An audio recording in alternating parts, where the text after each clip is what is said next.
Bago tayo mag-umpisa sa ating istorya, sandali lang. Ikaw na nakikinig ngayon, i-comment mo naman kung taga saan ka at anong oras mo ito pinapanood.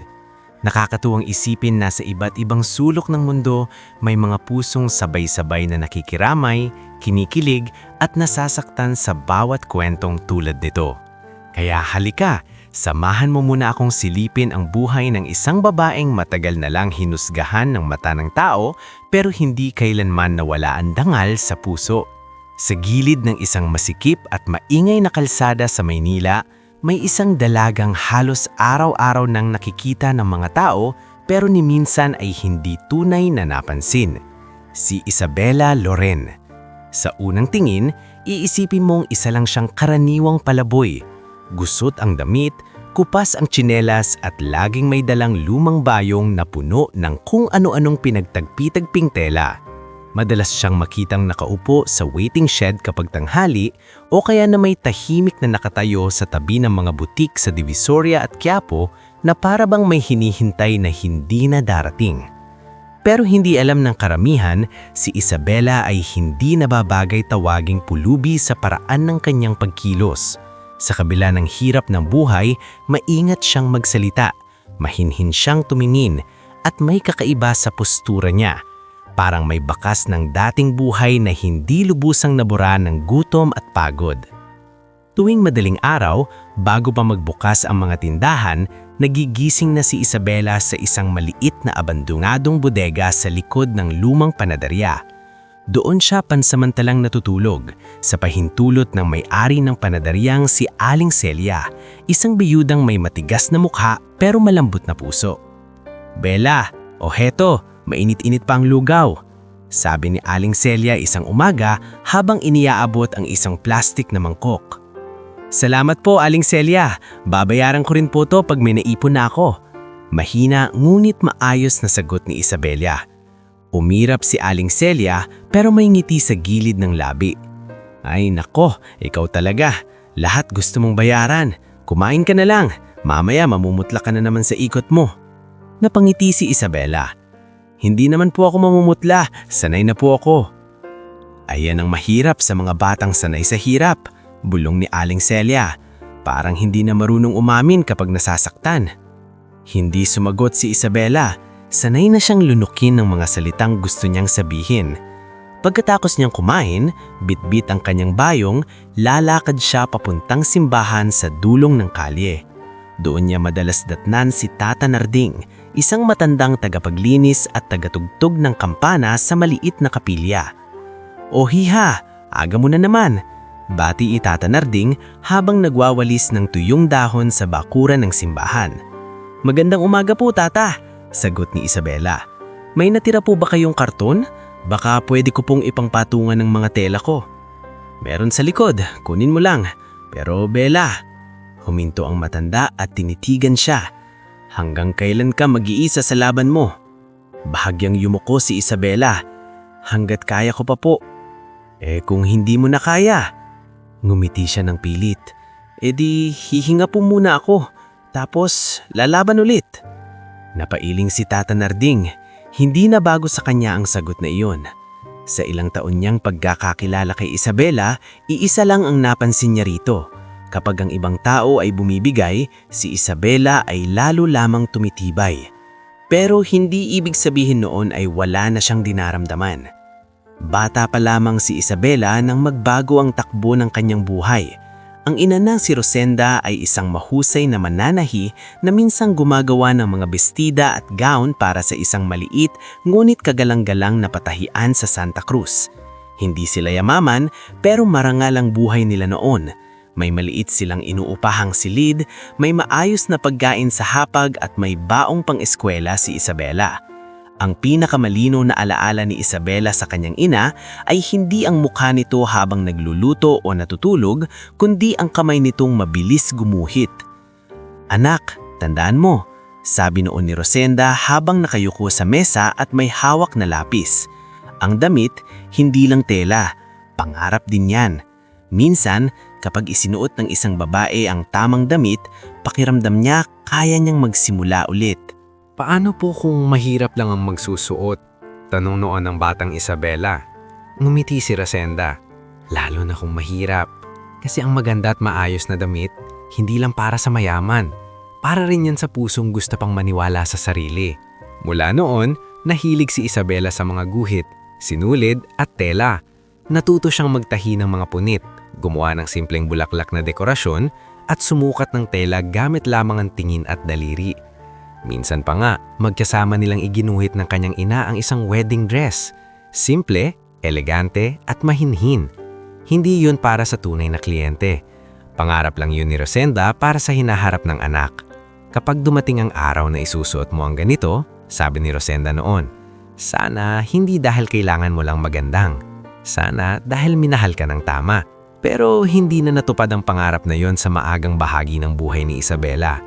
Nang magkasakit si Rosenda, mabilis na naubos ang kanilang kaunting ipon. Ang ama naman ni Isabela na si Dario ay tuluyang nalulung sa sugal at alak.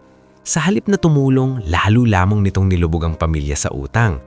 Hanggang sa isang gabi matapos mailibing si Rosenda, bigla na lamang nawala si Dario. Iniwan ang anak na walang pera, walang kamag-anak na malapitan at walang maayos na tahanan. 16 na taong gulang pa lamang noon si Isabela. Mula noon, kung saan-saan na siya napadpad. Naging tagalinis siya ng karinderya kapalit ng tirang pagkain. Naging kahera assistant ng ilang linggo pero sinibak ng mapagbintangang kumuha ng pera. Naging kasambahay pero umalis dahil ang among lalaki ay nagsimulang magkaroon ng masamang tingin sa kanya.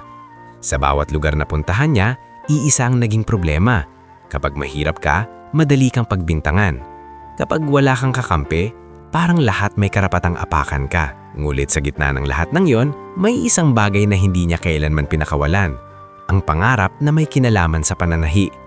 Tuwing may makikita siyang basurahan na pinagtatapunan ng retaso, pupulutin niya ang mga malilinis pa. Inuuwi niya iyon sa bodega. Sa gabi, sa tulong ng karayom na nakuha niya pa mula sa lumang kahon ng kanyang ina, pinagdurugtong-dugtong niya ang mga piraso. Minsan, gumagawa siya ng punda. Minsan ng maliit na panyo. Minsan naman, disenyo lang na hindi naman may susuot ni numan. Mga damit para sa panaginip. Isang hapon, nadatnan siya ni Migs Barreto, isang delivery rider na laging dumadaan sa kalsadang yon habang nakaupo sa gilid ng bodega at tinatahi ang laylayan ng sirang bestida ng batang kapitbahay. "Uy, Bella," sabi ni Migs habang inaalis ang helmet. "Ikaw gumawa niyan?" "Opo, napunit po kasi nung sinayaw niya sa school kahapon," sagot ni Isabela nang hindi tumitingin. "Ang linis ah. Akala ko bagong tahi sa shop." Bahagyang numiti si Isabela. "Hindi po, sinubukan ko lang ayusin." Maupo si Mig sa baliktad na kahon. "Alam mo, sayang ka. Kung may pera ka lang sa anapang makina, baka may sarili ka ng patahian." Huminto sa pagtahi si Isabela. Saglit siyang natulala. Hindi naman lahat nadadaan sa galing. "Saan daw?" "Sa itsura, sa apelyido, sa kung sinong kakilala mo." Napakamot sa batok si Migs. "Matalas ka talagang magsalita kapag gusto mo." "Totoo naman po," sabi niya. "Kapag maayos ang damit mo, pinapapasok ka. Kapag mukhang pagod ka, pinalalabas ka. Ganon kasimple." Hindi agad nakasagot si Migs dahil alam niyang tama si Isabela. Sa mga sumunod na buwan, lalo pang naging madalas ang paglalakad ni Isabela sa paligid ng mga bridal shop at atelier. Hindi dahil gusto niyang mamilimos, kundi dahil gusto niyang tumingin.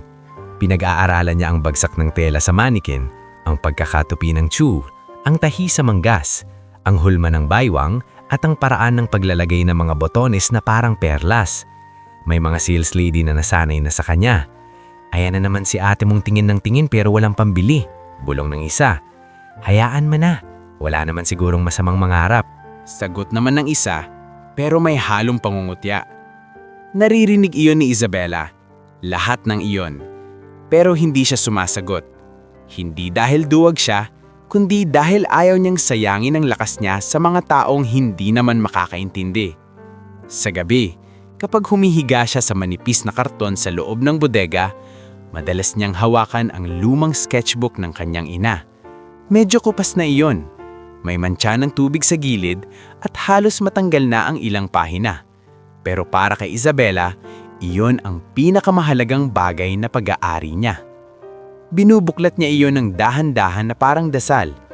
Minsan, mahina niyang kinakausap ang sarili. Marunong pa rin ako, bulong niya. Hindi ko nakalimutan. Sa isa sa mga pahina, naroon pa rin ang lumang guhit ng wedding dress na sabay nilang ginawa noon. Simple lang yon, walang sobrang kislap, walang magarbong palamute, pero may kakaibang linis at bait sa disenyo. Tinitigan iyon ni Isabela ng matagal, sa kanya marahan hinaplos ang papel. Hindi ko alam kung bakit ganon. Mahina niyang sabi sa dilim. Pero pakiramdam ko, may kinalaman pa rin dito ang buhay ko. At marahil, tama siya. Sapagkat sa mga darating na araw, ang babaeng matagal nang nakatayo lamang sa labas ng mga salaming bintana ay mapipilitang humakbang paloob sa isang mundong matagal nang tumangging kilalanin siya. Sa ngayon, isa pa lang siyang anino sa gilid ng siyudad. Isang dalagang laging pinagdadaanan, laging pinaghihinalaan at laging minamaliit. Pero sa ilalim ng gusgusing damit, may pusong hindi pa lubusang nadudurog. At sa likod ng maruming bayong na puno ng pinagtagpi-tagping tela, may kamay na balang araw ay lilikha ng bagay na hindi kayang tapakan ninuman. Dahil minsan, ang mga taong akala may tuluyan ng nawala sa agos ng buhay, sila pa pala ang magbabalik para baguhin ang takbo nito.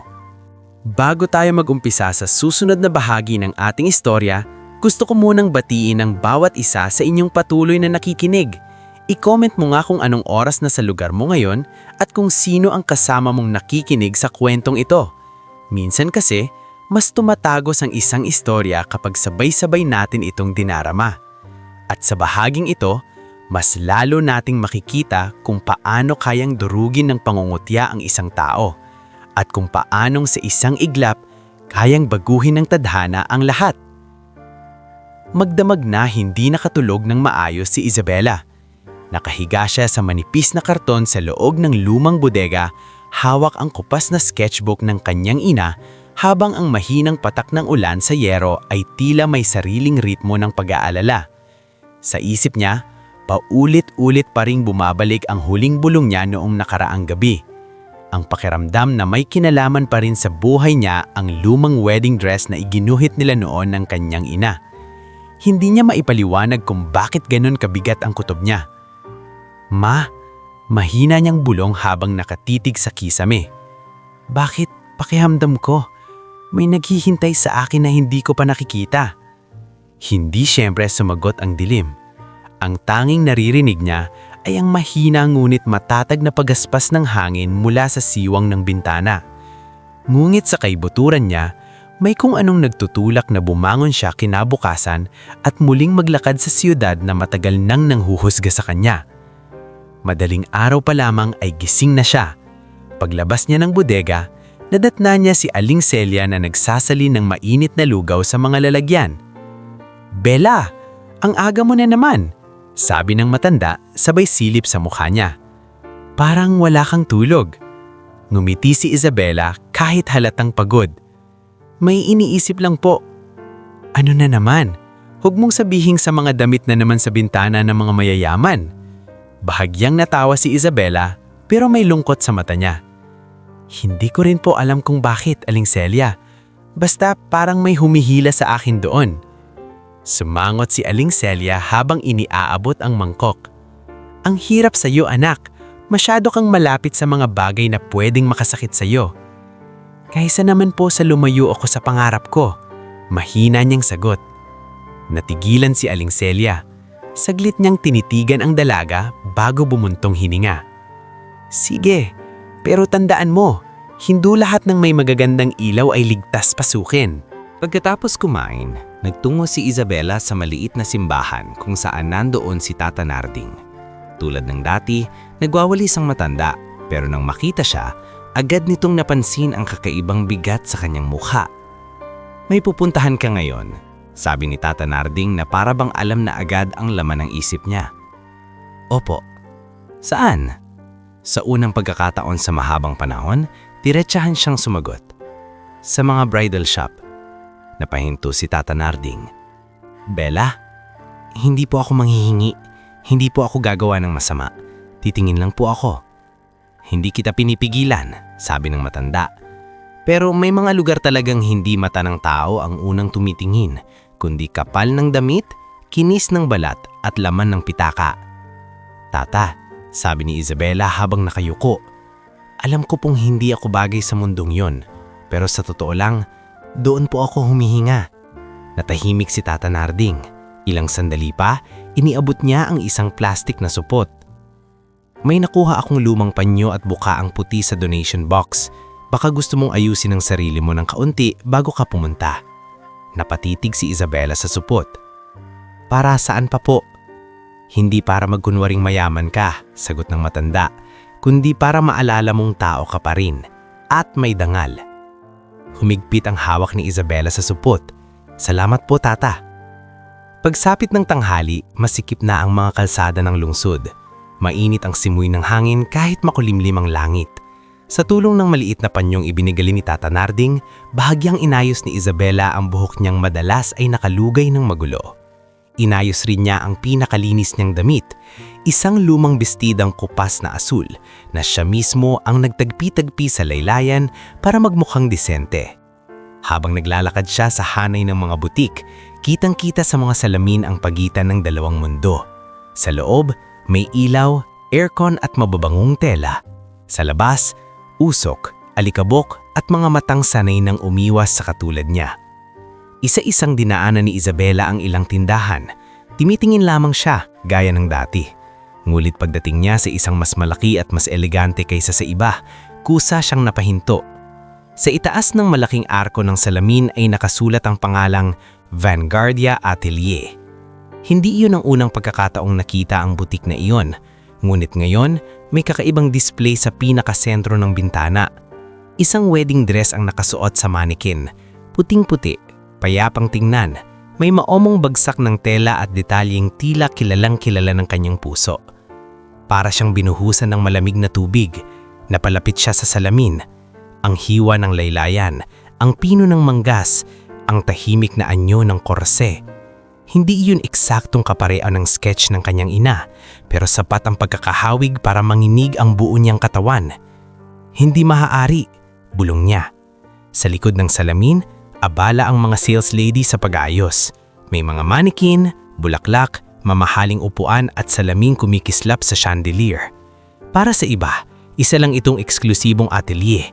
Pero para kay Isabela, iyon ang tila pisikal na anyo ng pangarap na matagal na niyang pinapasan. Hindi siya makaalis. Humukbang siya papalapit sa pintuan. Nang hawakan niya ang malamig na metal ng doorknob, tila tumigil ang oras ng loob ng ilang segundo. Huminga siya ng malalim. Pagpasok niya, agad siyang sinalubong ng malamig na hangin ng aircon at amoy ng bagong tela. Saglit na napalingon sa kanya ang isang receptionist, sa kabahagyang nagbago ang mukha nito nang makita ang ayos niya. "Miss, may kailangan po kayo?" Tanong nito, pilit na mahinahon. Hindi agad nakapagsalita si Isabela, nakatingin lang siya sa wedding dress sa gitna. Mula sa mas malalim na bahagi ng atelier, lumapit ang isang matangkad na babaeng nakataas ang baba at matalas ang tingin.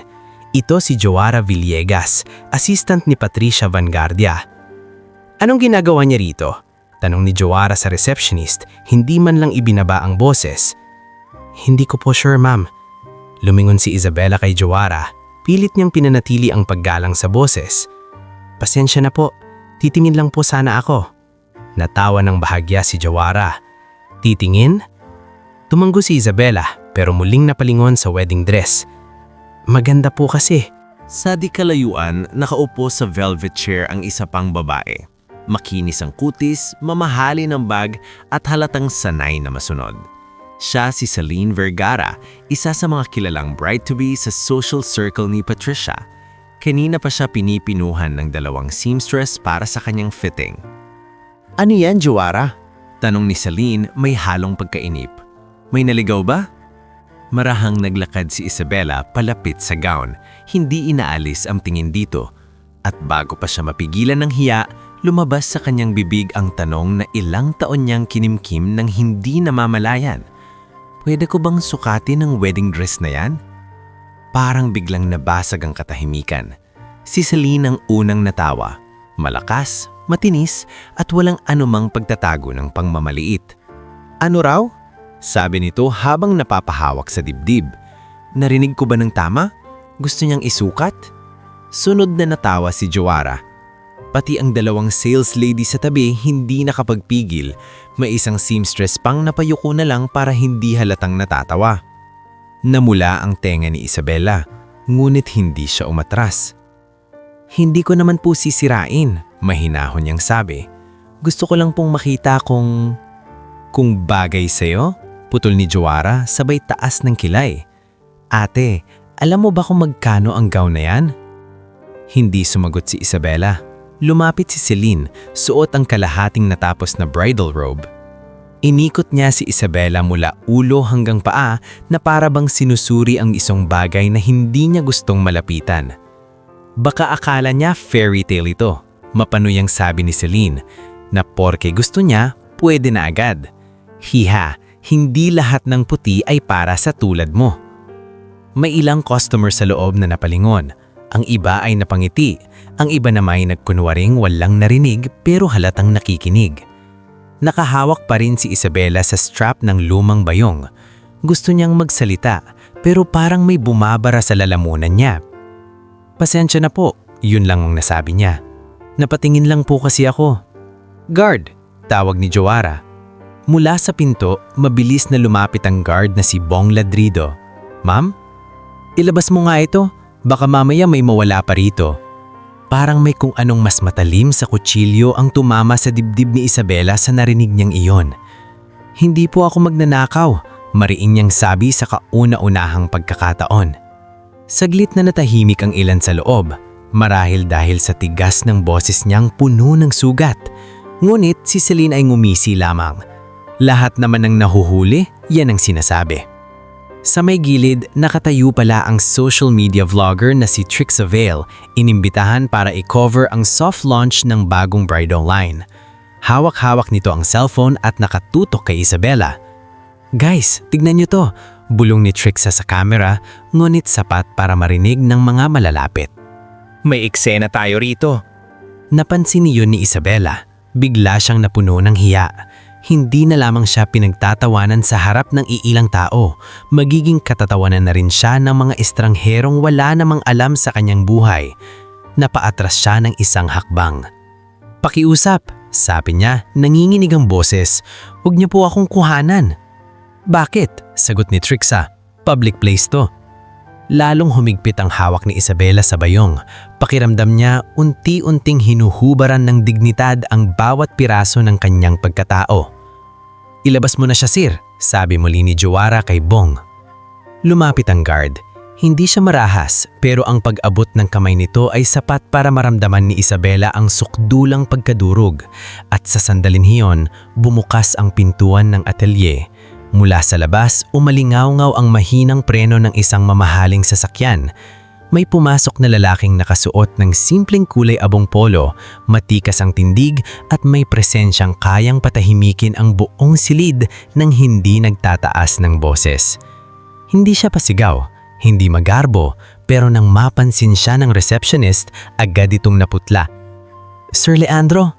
Napalingon si Celine at sa isang iglap, nag-iba ang ekspresyon niya.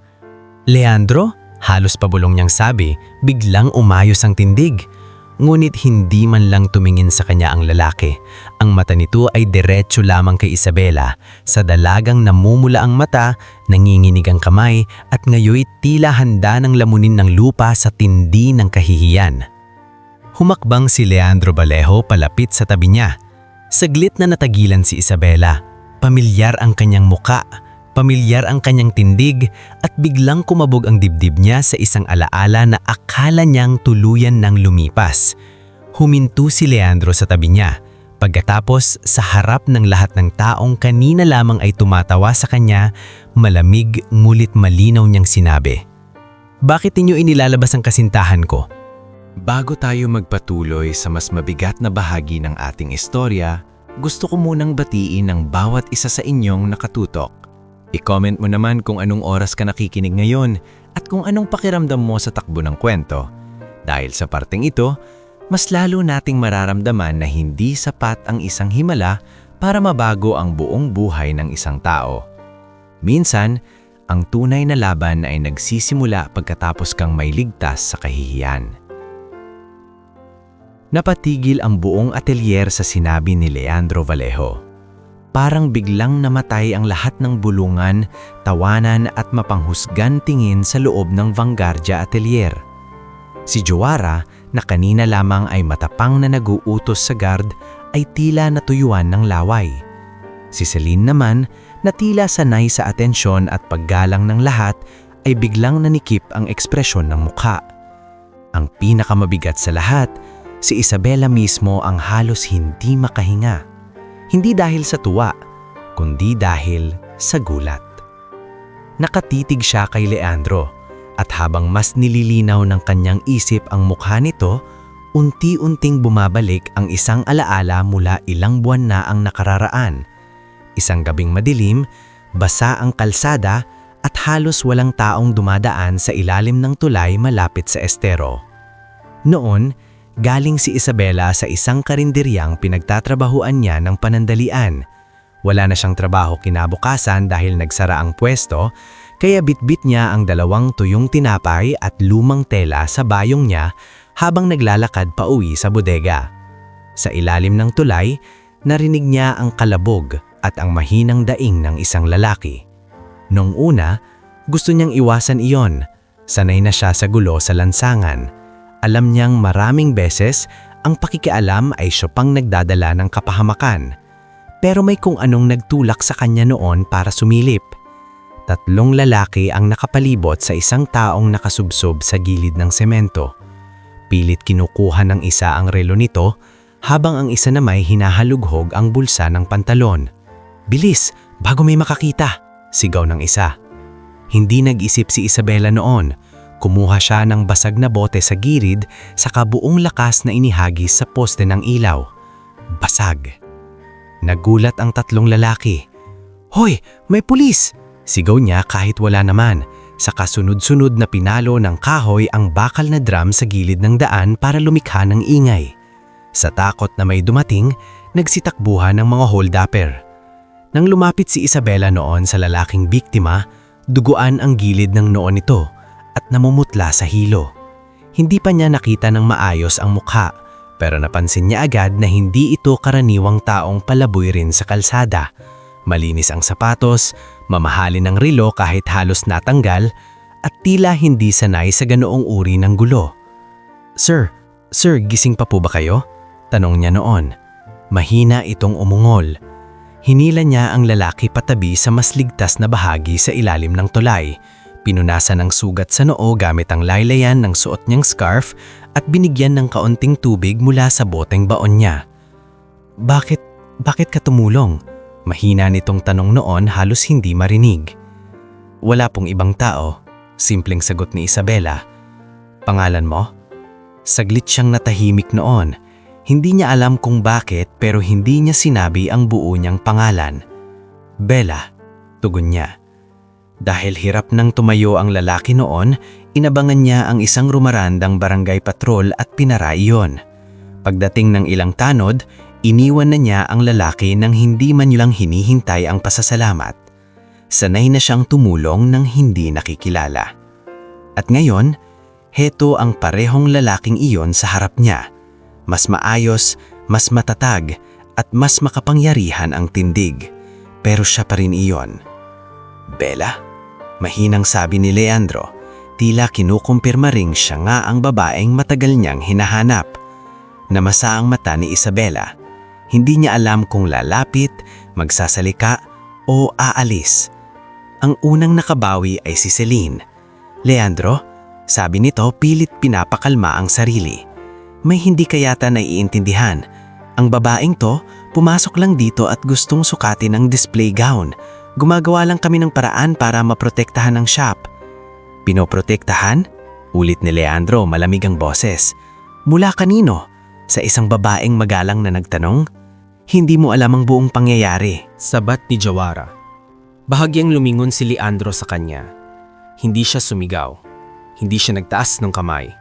Pero sapat ang titig niya para umatras si Jawara ng kalahating hakbang. "Ang nakita ko," sabi ni Leandro, "ay isang babaeng pinagtawanan ninyo sa harap ng maraming tao. At mukhang hindi pa kayo kontento dahil kinukuhanan pa siya ng video. Agad na ibinaba ni Trix sa veil ang cellphone. Delete it, utos ni Leandro. Sir, content lang po sana. Delete it. Now, nanigas si Trixa. Sa kilos pa lamang ng receptionist at ng guard, halatang alam ng lahat sa butik kung gaano kabigat ang pangalan ng lalaking kaharap nila. Nanginginig na binura ni Trix sa veil ang video sa harap nila. Samantala, si Isabela ay hindi pa rin makagalaw para siyang nasa gitna ng panaginip at bangumot ng sabay. Humarap muli si Leandro sa kanya. At sa unang pagkakataon mula nang pumasok siya, lumambot ang boses nito. Pasensya ka na, sabi nito. Nahuli ako. Hindi ko po. Halos pabulong na sabi ni Isabela. Hindi ko po inaasahan na kayo yan. Matagal kitang hinanap. Diretsong sabi ni Leandro. Lalong natigilan si Isabela. Agad namang sumingit si Celine. Halatang hindi matanggap ang nangyayari. Leandro, ano bang ibig mong sabihin na kasintahan mo siya? Kilala mo ba talaga siya? Sandaling natahimik ang lalaki bago sumagot. Mas kilala ko siya kaysa sa inihisip mo. Walang dagdag na paliwanag. Hinubad ni Leandro ang suot niyang coat at marahang ibinalabal sa balikat ni Isabela. Doon lang napansin ng dalaga na nanginginig pala siya sa hiya at lamig. Halika na, sabi ni Leandro. Hindi na siya nagpumilit pang magtanong. Sa dami ng matang nakatingin sa kanila, ang taming gusto na lamang ni Isabela ay makalabas sa lugar na iyon. Paglabas nila ng atelier, sinalubong sila ng malamig na hangin at maingay na trapiko. Nakasunod ang driver ni Leandro na si Ramon Icasiano. Agad binuksan ang pinto ng sasakyan. Nag-alangan si Isabela bago sumakay. Sir, sabi niya habang nakahawak pa rin sa pinto. Bakit ninyo sinabi yon? Alin? Tanong ni Leandro habang pumapasok sa kabilang side. Nakakasintahan niyo ako. Sandaling hindi sumagot si Leandro.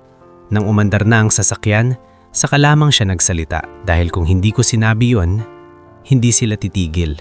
Nagsinungaling kayo para sa akin. Hindi ko alam kung kasinungalingan nga ba iyon, mahinang sabi ni Leandro. Napalingon si Isabela. Ngunit hindi na ito agad nagpaliwanag. Sa halip, dinala muna siya ni Leandro sa isang tahimik na condominium unit sa Ermita. Hindi sobrang marangya sa itsura, pero halatang mamahalin at maayos. Nasa mataas na palapag ito, may malinis na sala, simpleng ilaw at tanaw ng bahagi ng lungsod mula sa bintana. Pagkapasok nila, halos umatras si Isabela. Hindi ako pwedeng manatili rito, sabi niya agad. Mas mabuti pang ibaba niyo na lang ako sa simbahan o sa bodega. Hindi agad sumagot si Leandro. Nagtimpla muna siya ng tubig at saka marahang inilapag ang isang baso sa harap niya. Umupo ka muna, sabi nito. Hindi komportable si Isabela, pero sumunod siya. Una sa lahat, sabi ni Leandro habang nakaupo sa tapat niya. Hindi kita dinala rito para ikulong o itali sa utang na loob. Ligtas ka rito. Pangalawa, hindi kita pinoprotektahan dahil naaawa ako. Napatitig si Isabela sa kanya. Noong gabing tinulungan mo ako, pagpapatuli ni Leandro, hindi mo alam kung sino ako. Wala kang hininging kapalit. At mula noon, hindi ka na nawala sa isip ko. Hindi ko po kayo tinulungan para maalala niyo ako. Alam ko. Kaya nga kita hinanap. Ipinaliwanag ni Leandro na noong gabing iyon, galing siya sa isang meeting na nauwi sa pagtatalo sa ilang taong may kinalaman sa negosyo ng kanilang pamilya. Umalis siya ng mag-isa dahil gusto niyang palamigin ng ulo at sa malang pagkakataon ay natiempuhan siya ng mga hold-de-pair sa maling lugar. Noong naisugod siya sa klinik, ang tanging impormasyon na naibigay niya sa mga tauhan niya ay ang pangalang Bella at ang paglalarawan sa isang babaeng may lumang scarf at bayong ng tela. Sinuyod namin ng ilang barangay pero parang bulakang nawala. Marami pong Bella sa Maynila.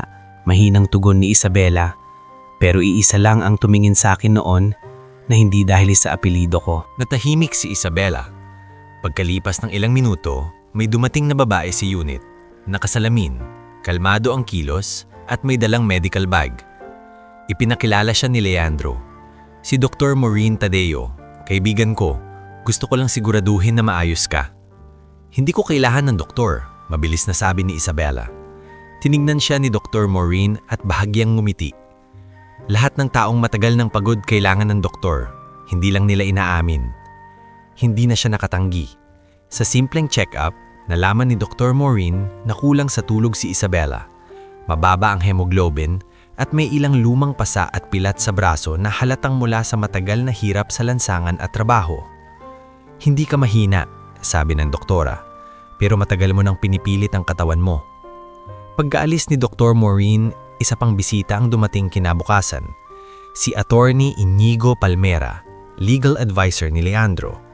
Maayos ang damit, mahinahon magsalita at hindi mapagmataas ang kilos. Bakit po abogado agad? Tanong ni Isabela, halatang naiilang. Dahil wala kang maayos na records, sagot ni Leandro.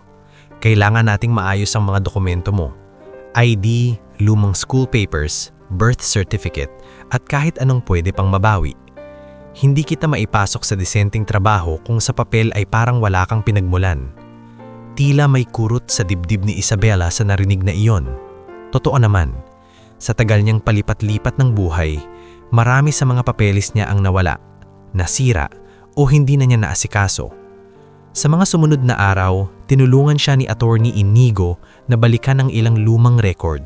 Nakipag-ugnayan ito sa isang dating principal ng public school na pinasukan ni Isabela at sa isang civil registry office kung saan maaaring may kopya pa ng ilang mahahalagang dokumento. Hindi lamang iyon ang ginawa ni Leandro. Ilang araw matapos ang insidente sa atelier, dinala siya nito sa isa sa mga textile firms na hawak ng kanilang kumpanya. Hindi bilang model, hindi bilang alalay, kundi sa Design Archive Department. Isang tahimik na lugar na puno ng tela swatches, lumang pattern books, sample sketches, at records ng mga binili nilang design references mula sa iba't ibang supplier. Hindi ito charity, sabi ni Leandro habang naglalakad sila sa loob. May bakante rito. Kailangan nila ng maingat ang mata at marunong humawak ng tela. Nakita ko kung paano ka tumingin sa mga tahi at hulma. Baka dito ka magsimula. Hindi agad nakapagsalita si Isabela. Sa unang pagkakataon sa mahabang panahon, may nagbukas sa kanyang pinto na hindi kailangang pasukan sa pamamagitan ng awa o pagtitiis. Ngunit kasabay ng liwanag na iyon ay may mga bagong anino ring sumulpot. Sa mismong unang linggo pa lamang niya sa bagong kapaligiran, nandoon na ang malamig na tingin ng ina ni Leandro, si Doña Veronique Vallejo. Eleganteng babae ito, matalim ang features at sanay masunod ng walang nagtatanong. Hindi siya sumigaw. Hindi siya nagpakita ng iskandalo, ngulit ang paraan ng pagtititig niya kay Isabela ay sapat para iparamdam ng hindi siya tanggap. So this is the girl, malamig nitong sabi nang ipakilala sila ni Leandro sa isang pribadong hapunan. Opo, magalang na tugon ni Isabela. Interesting, sabi ni Doña Veronique saka marahang ibinaba ang tasa. Napakabilis ng mga pangyayari. Minsan ang mga taong galing sa hirap ang pinakamarunong humanap ng tamang pagkakataon. Nag-init ang mukha ni Isabela pero pinili niyang manahimik. Hindi nawala si Celine sa eksena. Sa halip, lalo itong naging mapagmatsyag at mapanganib. May mga bulong-bulong nang nagsimulang lumabas sa ilang social circles tungkol sa babaeng pulubi na biglang umakyat sa mundo ng mga mayayaman. Pulong niya sa sarili. Napalingon siya nang may marinig na yabag. Akala niya'y nahuli na siyang naningialam sa bagay na hindi dapat. Ngunit si Migs Barreto pala ang nakatayo sa pinto. Naka-deliver rider jacket pa ito. Halatang hindi dumaan sa bahay matapos ang maagang biyahe. Aba, totoo nga, sabi ni Migs, bahagyang humihingal. Sinabi ni Leandro na nandito ka raw madalas ngayon. Nagdala ko ng pandesal. Napaniti si Isabela kahit mabigat ang loob. Bakit nandito ka? Nagpahatid ako ng package ko para makalusot. Si Aling Celia pa nga ang nagsabing tingnan kita. Baka raw puro ka na naman trabaho, hindi ka kakain. Paglapit ni Mig sa mesa, napansin nito ang nakabukas na folders. Ano yan? Hindi agad sumagot si Isabela. Sa halip, inilabas niya mula sa bag ang lumang sketchbook ng kanyang ina. Bahagya pa rin iyong kupas at may punit sa gilid. Pero iningatan niya itong parang hulig alaala ng buong pagkatao niya. Naaalala mo yung sabi ko sa'yo? Mahinang wika niya. Napakilamdam ko may kinalaman pa rin sa buhay ko ang mga lumang design ng nanay ko. Tumanggo si Migs. Inilatag ni Isabela ang sketchbook sa tabi ng isang design folio mula sa archive. Saglit na natahimik si Migs. Grabe, usal nito. Halos pareho. Higit pa sa pareho. Sabi ni Isabela, pilit pinapakalma ang sarili. Parang kopya. Sigurado ka bang sa mama mo talaga galing yan? Baka naman uso lang talaga ang ganitong style. Hindi lang style ang pareho. Mariing tugon niya. Pati mga nota sa gilid. Tignan mo to. Soft fall from waist. No harsh cut on side seam. Ganitong-ganito magsulat si mama. Simple lang, direkta, at may sarili siyang paraan ng pagsabi. Nagseryoso ang mukha ni Migs. Anong gagawin mo? Hindi agad nakasagot si Isabela. Iyon din ang tanong sa sarili niyang magdamag. Kung magsasalita siya ng walang sapat na ebidensya, baka lalo lamang siyang magmukhang oportunista sa paningin ng pamilyang Vallejo at ng mga gaya ni Celine. Ngunit kung mananahimik siya, baka tuluyan ng mabaon ang katotohanang matagal nang nilamon ng panahon. Makalipas ang ilang oras, kinausap niya si Leandro sa isang maliit na conference room sa textile firm. Tahimik itong nakinig habang inilalapag niya ang sketchbook at ang ilang photocopy ng mga lumang record sa ibabaw ng mesa. Hindi siya inistorbo ni Leandro. Hindi rin siya kaagad nagbigay ng opinyon. Matapos ang mahabang katahimikan, marahan nitong sinabi, "Gusto mong malaman ang totoo?" "Opo. Kahit masaktan ka, mas masakit po yung maraming taon kang naghihinala tapos hindi mo sinusubukang alamin." Huminga ng malalim si Leandro. "Sige, pero hindi tayo kikilos ng padalos-dalos." Kaagad niyang ipinatawag si Attorney Inigo Palmera.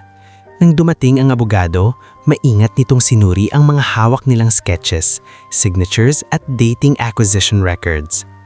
"May basehan ng duda," sabi ni Attorney Inigo. "Pero kulang pa.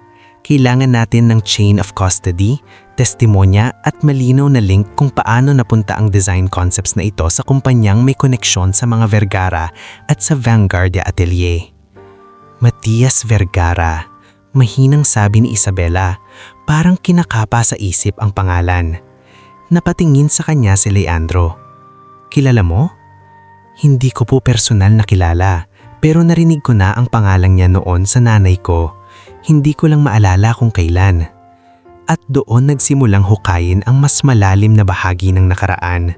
Sa tulong ni Attorney Inigo, binalikan nila ang ilang lumang negosyo ng garment at bridal suppliers sa Maynila. Nakipag-usap sila sa mga retiradong mananahi, dating pattern makers at ilang empleyadong posibleng may naaalala pa sa panahong nagtatrabaho si Rosenda. Isa sa mga unang tumulong ay si Tata Narding. Nang dalawin sila ni Isabela at Leandro sa maliit na bakuran ng simbahan, tila matagal na niyang hinihintay na may magtatanong tungkol doon. "Tata," naingat na sabi ni Isabela, "naaalala niyo po ba si Mama nung nagtatrabaho pa siya?" Nabuntong hininga ang matanda.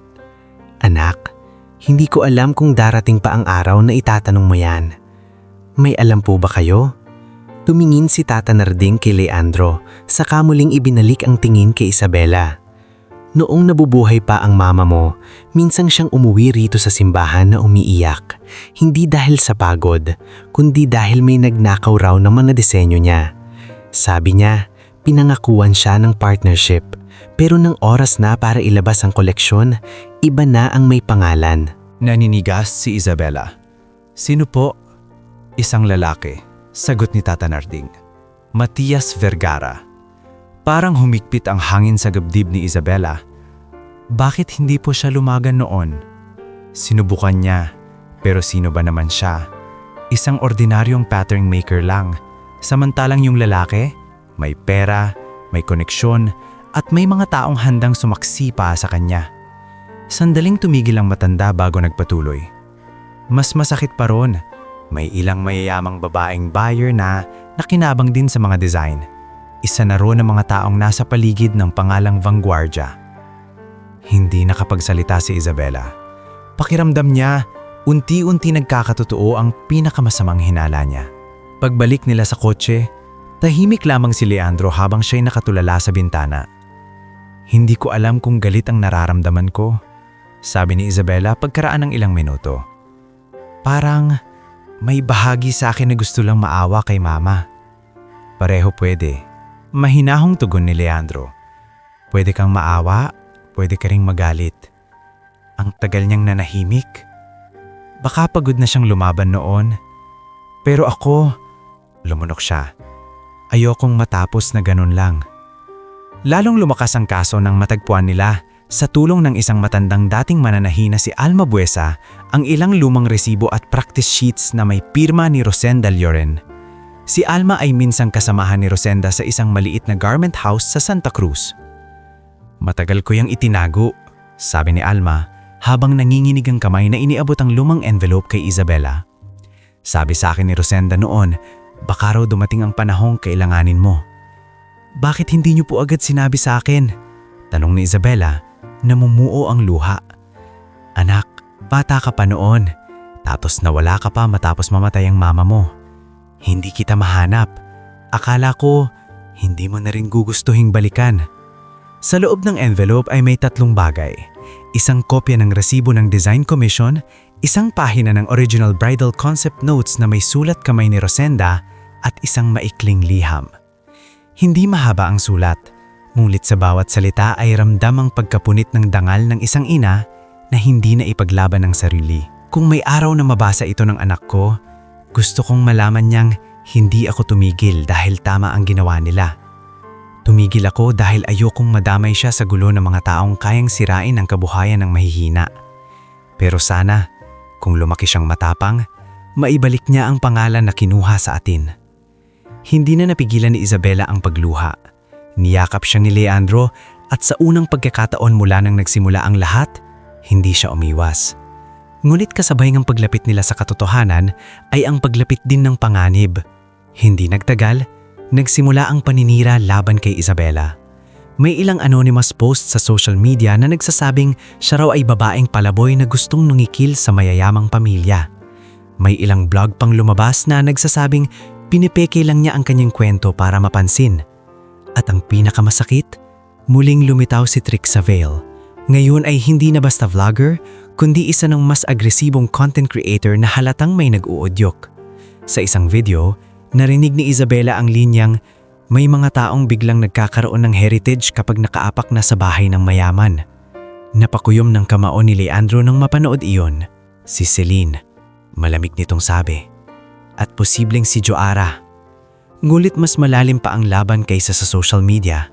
Nang dalhin ni Attorney Inido ang mga paunahing ebidensya sa ilang investor at dating board associates na may kinalaman sa dating negosyo ng mga Vergara, nagsimulang umalingasaw ang isang mas malaking pangalan. Ang pangalan ni Patricia Vanguardia. Hindi man siya ang direktang nagnakaw noon, malinaw na may pakinabang siya at ang kanyang atelier sa mga disenyo at pattern lineage na nagsimula sa mga concept ni Rosenda. Nang komprontahin siya ni Leandro sa isang pribadong pagpupulong, nanigas si Patricia pero pilit pa ring nagpakatatag. Wala akong obligasyong sagutin ang mga aligasyon ng kung sino-sinong lumang empleyado. Hindi ito chismis, sagot ni Leandro. May papeles kami, may testimonya at may original sketches. Maraming designer ang nagkakapareho ng inspirasyon. Magkaiba ang inspirasyon sa pagnanakaw. Sa puntong iyon, doon na rin lumabas si Celine mula sa kabilang pinto, halatang hindi na napigilang makisawsaw.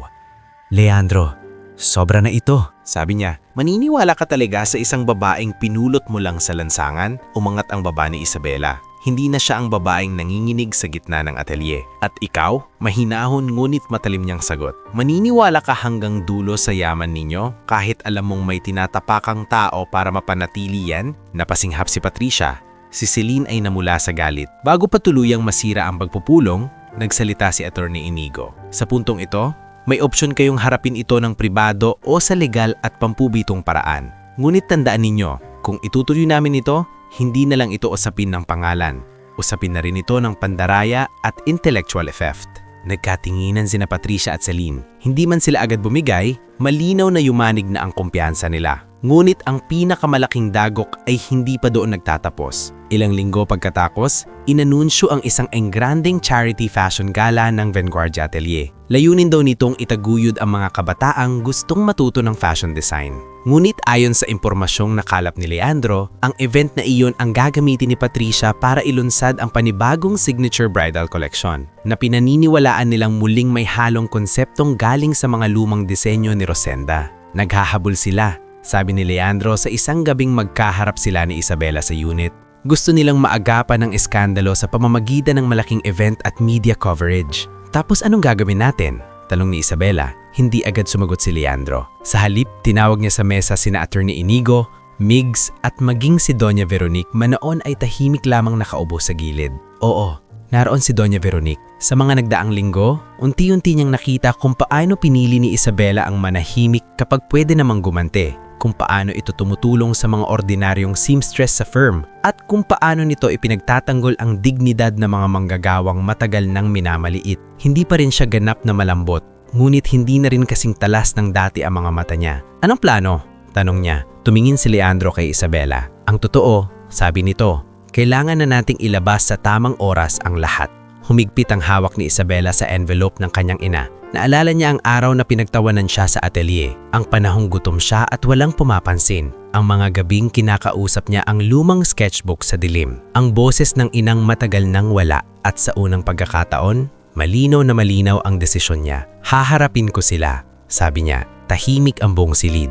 At kung sa harap ng maraming tao lalabas ang totoo, doon natin ilalabas. Napatingin si Doña Veronique sa kanya. Marahil noon lamang niya lubusang nakita na ang babaeng minsan niyang pinagkamalang oportunista ay may tindig na hindi kayang bilhin ng pera. Tumanggo si Attorney Inigo. Kung ganon, ihahanda natin ang lahat para sa gabi ng gala. Sumandal si Leandro sa upuan. Hindi inaalis ang tingin kay Isabela. Kapag ginawa natin to, wala nang atrasan. Matagal na akong walang atrasan, sagot niya. At sa gabing iyon, sa gitna ng lungsod na minsang tumingin sa kanya bilang isang hamak na pulubi, nagsimula ng mabuo ang paghihigit hindi ng yabang kundi ng katotohanan. Sapagkat ang wedding dress na minsang naging simbolo ng kanyang kahiyan ay malapit nang maging mitya ng pagbagsak ng mga taong matagal nang namuhay sa hiniram na dangal ng kanyang ina. At sa paglapit ng Charity Fashion Gala, iisa na lamang ang malinaw. Hindi na ito simpleng kwento ng isang babaeng pinagtawanan sa butik. Ito na ang gabi kung saan ang mga pangalang sanay manira ay posibleng lumuhod sa harap ng katotohanang matagal nilang tinakpan. Tahimik ang buong sasakyan habang papunta sila sa Charity Fashion Gala ng Vanguardia Atelier. Nasa tabi ni Isabela si Leandro. Sa harapan naman ay si Attorney Inigo. Hawak ang leather case na naglalaman ng mga photocopy ng dokumento, certifications, at sworn statements na ilang linggo nilang pinag-iipunan at pinagtsatsagaan. Sa hiwalay na sasakyan ay naroon sina Migs, Tata Narding, at Alma Buesa. Mga taong hindi mayayaman, hindi makapangyarihan, ngunit may mga alaala at katotohanang hindi nabibili ng pera. Mula sa bintana, tanaw ni Isabela ang mga ilaw ng Maynila. Sa labas, kinikislap ang lungsod na minsang nagmistilang malamig at walang pakialam sa mga taong tulad niya. Ngunit sa gabing iyon, hindi na siya ang parehong dalagang nanginginig sa harap ng salaming bintana ng mga butik. Suot niya ang isang payak ngunit napakalinis na cream-colored dress na pinahiram sa kanya ni Doña Veronique mula sa isa niyang personal na koleksyon. Hindi iyon bridal gown. Hindi iyon magarbo, pero maayos ang bagsak. Desente ang hiwa at sapat para ipaalala kay Isabela na pwedeng maging elegante ang isang babaeng nang hindi isinusuko ang kanyang sarili. Naramdaman ni Leandro na naninginig ang daliri niya. Gusto mo bang umatras? Mahina nitong tanong. Agad siyang umiling. Hindi na. Hindi kita pipilitin kung ayaw mo. Hindi ito tungkol sa tapang ko lang, sagot ni Isabela habang hindi inaalis ang tingin sa bintana. Tungkol na rin ito kay Mama. Sandaling natahimik si Leandro bago marahang hinawakan ang kamay niya. At tungkol din sa'yo. Pagdating nila sa venue, kumislap agad ang mga ilaw ng camera. Maraming kilalang pangalan sa industriya ng fashion, negosyo at social society ang naroon. May mga artistang inimbitahan para sa cause, may mga sponsor, ilang investors at ilang social media figures na halatang umaasang may makukuhang maganda at maingay na content.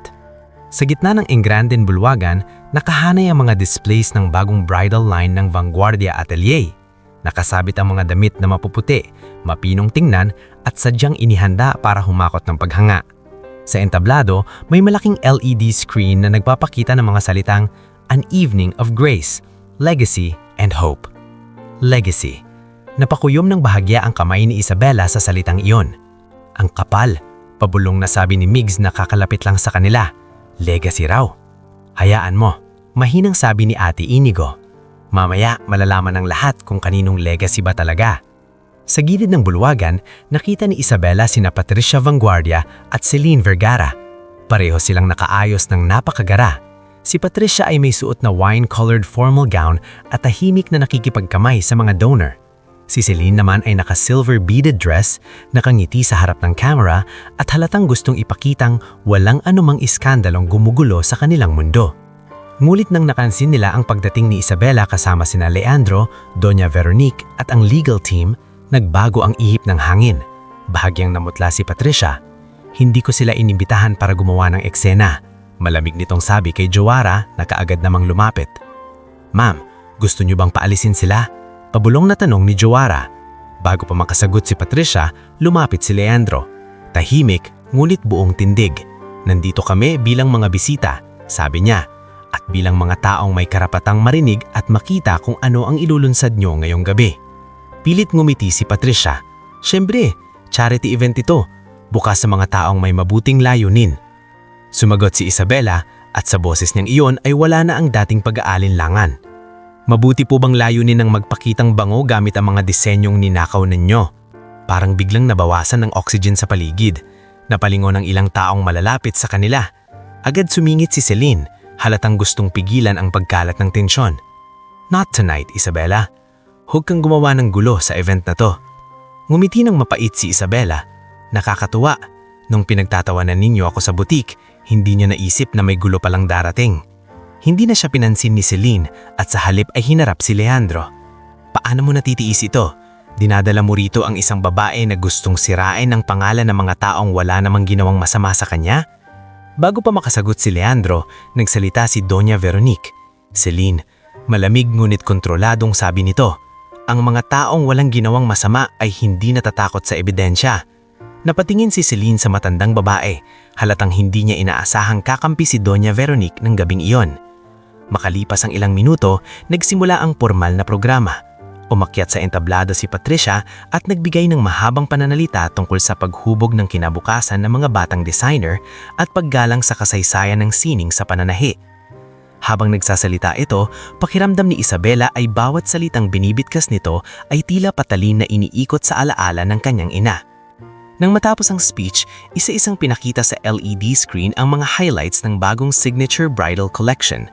At doon na nangyari ang pinakahihintay nilang sandali. Sa isa sa mga pinakitang gown concepts, lumitaw ang parehong detail line ng layalayan at sleeve construction na malinaw na mula sa original sketchbook ni Rosenda. Agad tumayo si Ate Inigo. "Excuse me," malakas ngulit malinaw na sabi niya. Napatingin ng buong bulwagan. Bilang legal counsel ng claimant party, gusto naming formal na ipahinto ang presentasyong ito habang hindi pa naaayos ang aligasyon ng design theft at fraudulent authorship kaugnay sa ilang pieces na ipinapakita na yung gabi. Nagkagulo ang bulwagan. May mga napapabulong. May ilang nakahawak sa cellphone para mag-record. May mga investors na nagkatinginan. What is the meaning of this? Nanginigig na tanong ni Patricia. Tahimik na tumayo si Leandro. Ang ibig sabihin nito, Patricia, hindi mo na pwedeng ituloy ang gabing ito na para bang wala kang tinatapakang kasaysayan.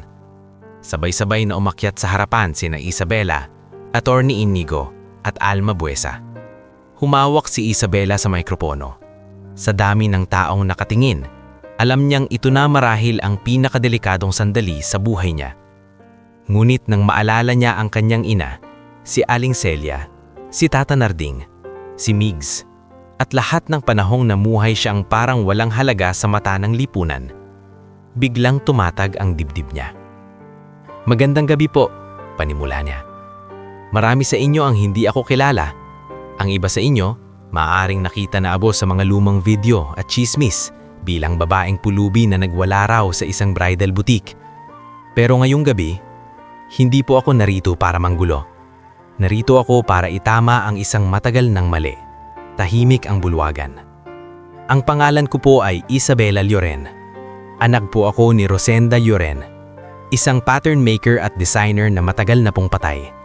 Hindi man siya sikat, hindi man mayaman, pero may talento po siyang ninakaw ng mga taong mas malakas, mas may pera, at mas maraming koneksyon." Ipinakita ni Attorney Inigo ang mga scanned documents sa screen. Ang resibo, ang lumang concept notes, ang signatures, at ang comparative overlays ng original sketches at ng kasalukuyang bridal line. Habang lumalabas ang mga larawan, Unti-unti namutla ang mukha ni Patricia. Tumayo si Matias Vergara mula sa hanay ng sponsors. Hindi alam ni Isabela na darating ito, ngunit halatang inimbitahan pa rin bilang isa sa dating donor circles. "Paninirang puri ito!" sigaw nito. "Mga lumang papel lang yan. Walang patunay na..." "Meron po," putol ni Alma Buesa, kahit nanginginig na ang boses. "Kasama ako noon. Nakita ko kung paano ipinakita ni Rosenda ang original line concepts. Naroon ako nang ipinangako ni Matias na ilalagay ang pangalan niya sa partnership. Naroon din ako nang lumabas ang koleksyon na wala ang pangalan ni Rosenda. Nagsimulang mag-ingay ang mga tao sa paligid. Tumayo rin si Tata Narding, hawak ang maliit na sobre na matagal niyang iningatan. At narito ang sulat ng mama ni Isabela. Sulat na iniwan niya kung sakaling dumating ang araw na handa nang lumaban ang anak niya. Muling binasa ni Isabela ang ilang bahagi ng liham sa harap ng lahat. Walang iyak sa boses niya. Wala ring sigaw. Pero iyon marahil ang dahilan kaya mas tumama ang bawat salita. "Hindi ako tumigil dahil tama ang ginawa nila," pasa niya. "Tumigil ako dahil ayokong madamay ang anak ko."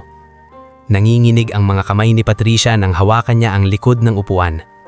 Napatingin sa kanya ang ilang donors at investors. Ang iba ay dahan-dahang lumalayo sa pwesto niya.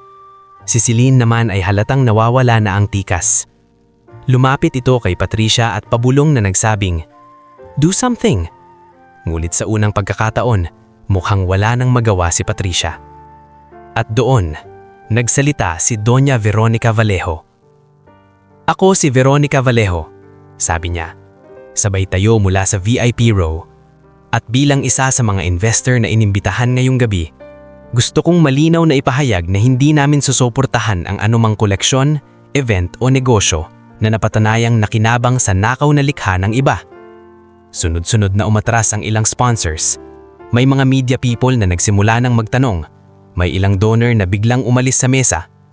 Ang mga kamera na kanina ay nakatutok sa glamor ng gabi ay ngayoy nakatutok sa pagbagsak ng isang reputasyon. Sa gitna ng lahat, sa wakas, ay nagsalita si Patricia. Hindi na ito kasing taas ng noo gaya kanina. Hindi ko personal na kinuha ang mga design," mahinang sabi niya. "Matagal nang umiikot ang mga iyon bago pa sila napunta sa akin." Ngumiting mapait si Isabela. "Pero nakinabang po kayo." Natahimik si Patricia. "At kahit alam ninyong may duda," dagdag ni Leandro, "pinili ninyong manahimik. Pinili ninyong manahimik. Pinili ninyong hayaang kutsain ang anak ng babaeng ninakawan ninyo." Maya-maya, sa harap ng lahat, lumapit si Patricia kay Isabela. Hindi ito agad nakapagsalita, ngunit nang sa wakas ay nagawa niya, ramdam sa boses niya ang pagkabasag ng kayabangan. "Humihingi ako ng tawad." Hindi iyon sapat para burahin ang nakaraan. Alam iyon ng lahat. Pero para kay Isabela, hindi na rin doon umiikot ang laban. Kasunod ng gabing iyon ay mabilis na gumalaw ang mga pangyayari. Nagsampa ng kaso sina Attorney Inigo laban kina Matias at sa iba pong may kinalaman sa design theft at fraud. Bumagsak ang reputasyon ng Vanguardia Atelier. Ilang investors ang umatras, ilang collections ang na-hold, at si Joara, na dating napakatapang sa pangungutya, ay isa sa mga unang nag-resign nang magsimulang kumalat ang buong detalye ng eskandalo. Ngunit higit sa lahat, nagbukas ang isang bagong daan para kay Isabela. Makalipas ang ilang buwan, sa tulong ni Leandro ngunit sa malinaw na batayan ng kanyang kakayahan, talento at mga legal na rights na naibalik sa pangalan ng kanyang ina, itinatag ang isang bagong social enterprise fashion house, Rosenda Line. Hindi ito itinayo para lang sa luho o prestigiyo. Itinayo ito para sa mga babaeng tulad ng kanyang ina, mahuhusay pero natatapakan. Para sa mga ulilang dalaga, mga inabandona, mga dating kasambahay, at mga mananahing hindi nabibigyan ng tamang sahod at pagkilala. Si Aling Celia ang namahala sa maliit na social canteen sa katabing training center para may mainit na pagkain ng mga seamstresses at trainees. Si Migs ang naging logistics head dahil siya ang marunong mag-asikaso ng tao nang hindi nagyayabang. Si Dr. Morin ang nag-organisa ng wellness program para sa mga empleyado. At si Tata Narding, bagaman matanda na, ay naging simbolikong tagapagbantay ng unang exhibit hall kung saan nakadisplay ang restored sketches ni Rosenda Loren. Unti-unti nang nagbago ang tingin ng lipunan kay Isabela. Hindi na siya ang babaeng pinulot sa lansangan, hindi na rin siya ang pulubing gustong sumukat ng wedding dress. Siya na ngayon si Isabela Loren, designer, founder, at anak ng babaeng matagal nang ninanakaw ng kredito ngunit sa wakas ay naibalik ang pangalan. At sa pagdaan ng mga taon, mas tumibay rin ang relasyon nila ni Leandro. Hindi naging madali ang lahat. May mga panahong nag-aaway sila dahil sa pagod, sa bigat ng negosyo, at sa magkaibang paraan nila ng pagharap sa problema. Ngulit sa bawat hindi pagkakaintindihan, mas malinaw na nakikita ni Isabela na ang lalaking minsang iniligtas niya sa ilalim ng tulay ay hindi lang pala dumating para sagipin siya sa kahihiyan. Dumating din ito para samahan siyang buuin ang mundong matagal na niyang gustong magkaroon. At dumating din ang araw na matagal niyang hindi man lang pinanghahasang isipin ng buo. Araw ng kanyang kasal. Hindi grande ang seremonya, bagaman kaya naman nila iyon. Hindi rin ito ginawa sa malaking hotel ballroom. Sa halip, pinili ni Isabela ang isang lumang simbahan na inayos at pinalinaw sa tulong ng Rosenda Line team. Ang parehong simbahan kung saan minsan siyang nagbibigay galang kay Tata Narding sa umaga noong wala pa siyang siguradong kakainin sa susunod na araw. Sa loob ng simpleng silid sa likod ng simbahan, marahang tinulungan siya ni Aling Celia at Dr. Morin sa paghahanda. Pagkalatag ng gown sa harap niya, napahawak si Isabela sa bibig. Hindi iyon imported, hindi rin iyon galing sa anumang luxury atelier. Siya mismo ang tumapos magdisenyo.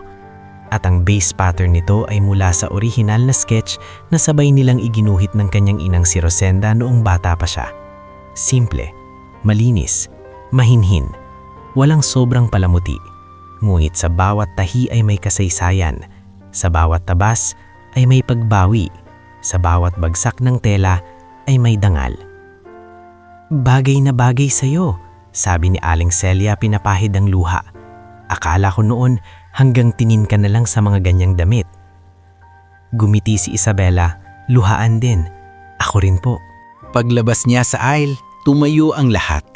Nakita niya si Leandro sa dulo, nakasuot ng simpleng barong na ipinakostom din sa kanilang sariling fashion house. Sa mga upuan, naroon sina Migs, Tata Narding, Alma Buesa, Doña Veronique, Dr. Maureen, Attorney Inigo, at ang maraming babaeng natulungan ng Rosenda Line. Wala roon sina Patricia, Celine o Matias. Hindi na niya sila kailangan sa araw na iyon. Habang naglalakad siya papalapit kay Leandro, hindi niya maiwasang maalala ang araw na pumasok siya sa isang butik at mahinang nagtanong kung pwede ba niyang sukatin ang wedding dress na iyon. Noon, pinagtawanan siya.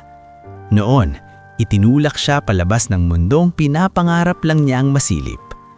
Ngunit sa huli, hindi niya kailangan ang damit na iyon. Dahil ang damit na isinusuot niya ngayon ay hindi hinirang na dangal, hindi ninakaw na ganda, hindi peke at hindi limos. Ito ay kanya, likha ng kanyang mga kamay, bunga ng alaala ng kanyang ina, sagisag ng lahat ng pagdurusang dinaanan niya at lahat ng karangalang pinili niyang panatilihin. Pagharap niya kay Leandro sa altar, mahina nitong sinabi, "Naalala mo ba yung unang tanong mo sa atelier?" Napangiti si Isabela, may luha sa mata. "Oo." Ngayon, bulong nito, "Hindi mo na kailangang magtanong kung pwede.